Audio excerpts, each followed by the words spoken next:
In this tutorial, I am going to show you how to make your text smaller on Snapchat. If you want to emphasize your conversations with the text, large or small text, let's see how to do in these steps. 1. Launch the Snapchat app on your Android or iOS device. Swipe right to enter the shot menu on the Snapchat.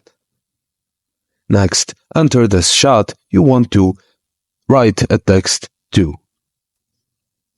In the input text field, just write wherever you want, and then you'll see an arrow up and an arrow down on the input text field.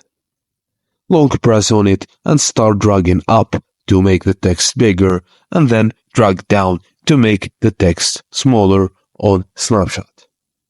And when you're done tailoring your text to your preferred size, just click on Send to send it as big or as small you want.